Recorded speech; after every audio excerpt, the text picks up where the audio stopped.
And I think Kash Patel is a very strong nominee. I think the entire slate of cabinet nominees President Trump has put forward is very strong. I believe every one of these cabinet nominees is going to be confirmed by the Senate. I think Kash Patel is going to be confirmed by the Senate. You look at his background. He has a serious professional background.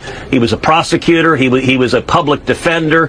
He was a senior intelligence staffer on Capitol Hill. He was a senior intelligence staffer in the White House. He was the chief of staff of the Department of Defense. He was the deputy director of national intelligence. And I got to say, all of the weeping and gnashing of teeth, all of the people pulling their hair out are exactly the people who are dismayed about. Every Sunday, we are forced to experience the Republican tradition of going on the Sunday shows and defending whatever indefensible thing Donald Trump said or decision he made in the previous week. And as Donald Trump continues to nominate some of the craziest, most extreme and unqualified people to his cabinet, it gets more difficult to defend. And that's why Donald Trump had to send out his little stooge in Ted Cruz, who was really one of the worst and most disingenuous liars in the entire Republican Party, to try to defend his decisions with just these ridiculous lies, which were called out.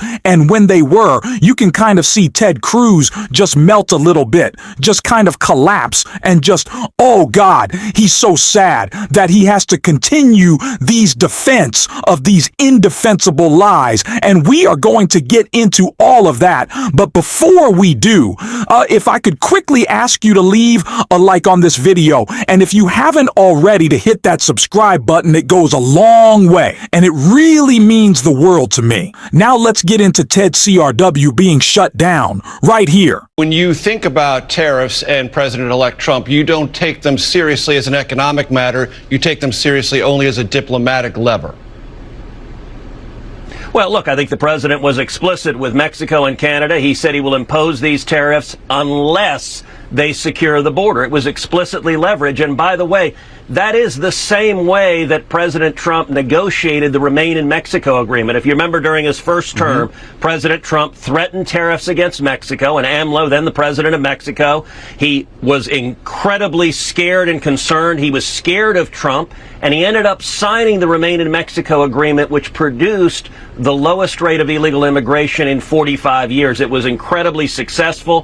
What did Joe Biden and the Democrats do when they came in? The very first week in office, they ripped up that incredibly successful international agreement. I expect we will once again enter into Remain in Mexico, and we are going to see, I'm going to make a prediction right now, we will see the numbers plummet of illegal immigration coming into this country, not in a year, not in 6 months, but in January and February, because we will have a president who will vigorously enforce the law. On that point, Senator Cruz, you would concede that in the last 3 or 4 months, numbers have gone down already, have they not? They have ticked down slightly. We have still seen over these 4 years the highest rate of illegal immigration in our nation's history.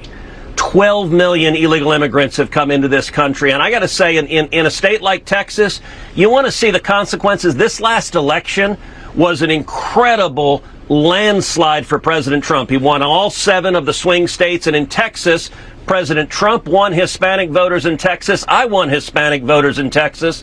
I won statewide by 1 million votes, 9 points. And South Texas, the Rio Grande Valley, has literally spent over 100 years as a bright blue Democrat bastion. This cycle, South Texas flipped Republican, and it is amazing what having 12 million people invade your home can do to change people's voting behavior. I think the president has a mandate to deliver on securing the border, and I look forward to working hand in hand with him to deliver on that promise. Kash Patel, suggested by President Trump as the new leader of the FBI. How enthusiastic are you about that?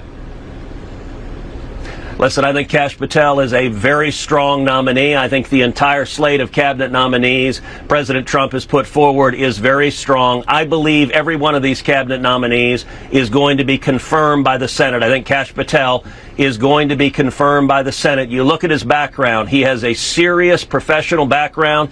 He was a prosecutor. He was a public defender. He was a senior intelligence staffer on Capitol Hill. He was a senior intelligence staffer in the White House. He was the chief of staff of the Department of Defense. He was the deputy director of national intelligence.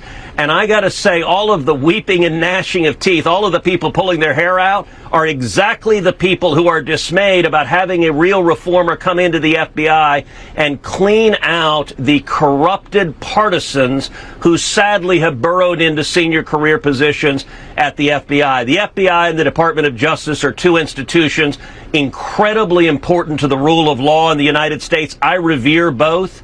And one of the most tragic consequences of 4 years of Joe Biden and Kamala Harris is both DOJ and the FBI have been politicized and weaponized. And I think Kash Patel is a very strong nominee to take on the partisan corruption in the FBI. As you know, Senator, there isn't a vacancy at the top of the FBI. What should become of Christopher Wray, appointed by President Trump?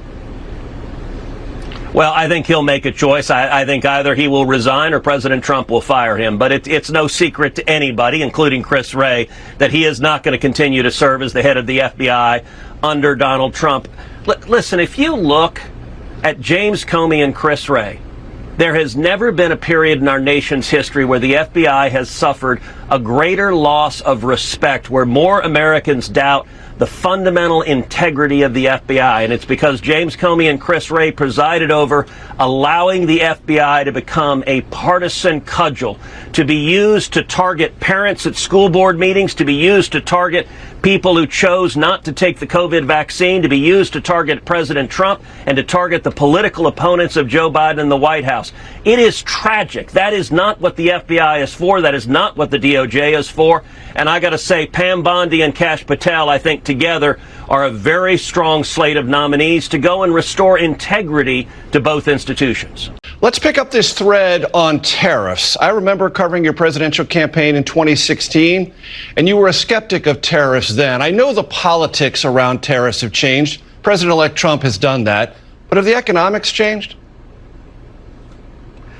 Well, I'll tell you what hasn't changed is the importance of leverage. And I got to say, you look at the threat of tariffs against Mexico and Canada immediately has produced action. We've seen the president of Mexico stand up and promise that she is going to work hand in hand with the president of the United States, President Trump, to secure the border. I'll tell you, representing Texas, we've seen 4 years of an invasion at our southern border. And let me ask you, Major, why hasn't Joe Biden done this? Why hasn't Joe Biden actually stood up and used leverage to secure the border? And the reason is Joe Biden and the Democrats wanted this invasion to happen.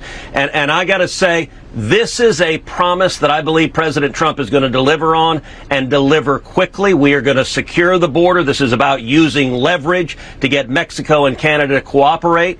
And I'll tell you, Major, I think one of the very first bills we're going to take up in the Senate, vote on, and I hope pass, is my legislation, the Justice for Jocelyn Act, that is a response to the horrific rape and murder of Jocelyn Nungaray, 12-year-old girl in Houston, Texas, killed by violent criminal illegal aliens released by Joe Biden and the Democrats. This is a promise the president needs to deliver on. I think he's going to. What can you tell us about the 3 Americans released by China who were in San Antonio? Have you been in touch with them? And do you have any concerns about the contours of that swap?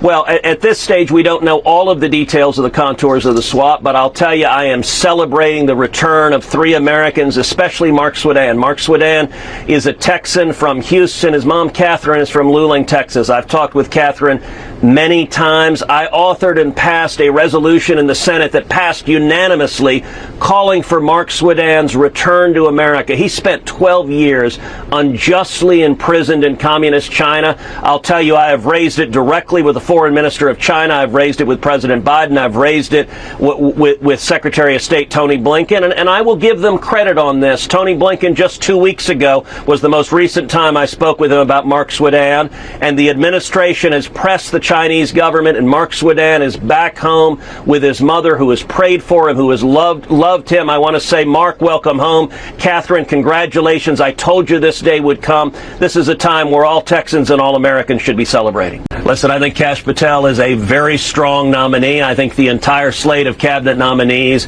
President Trump has put forward is very strong. I believe every one of these cabinet nominees is going to be confirmed by the Senate. I think Kash Patel is going to be confirmed by the Senate. You look at his background. He has a serious professional background. He was a prosecutor. He was a public defender. He was a senior intelligence staffer on Capitol Hill. He was a senior intelligence staffer in the White House. He was the chief of staff of the Department of Defense. He was the deputy director of national intelligence. And I got to say, all of the weeping and gnashing of teeth, all of the people pulling their hair out are exactly the people who are dismayed about having a real reformer come into the FBI and clean out the corrupted partisans who sadly have burrowed into senior career positions at the FBI. The FBI and the Department of Justice are two institutions incredibly important to the rule of law in the United States. I revere both. And one of the most tragic consequences of 4 years of Joe Biden and Kamala Harris is both DOJ and the FBI have been politicized and weaponized. And I think Kash Patel is a very strong nominee to take on the partisan corruption in the FBI. Isn't Ted Cruz just such a joke, unable to even defend these ridiculous claims that he's trying to make? Yeah, what about Hunter Biden's trial that President Biden didn't interfere with when now Donald Trump wants to pardon him, and everyone in his administration so they can act with complete fealty to him that they can break the law? Donald Trump being told by the Supreme Court that he can be a king. But no, Ted Cruz doesn't want to talk about any of that, because that would be the truth. And that runs counter to everything that MAGA stands for. And of course, we have to continue to call that out every single day. And if you want to support that, as always, you can hit that subscribe button. You can leave a like on this video. And if you stuck around at the end, you drop a blue heart in the comments. And until next time, I'll see you soon.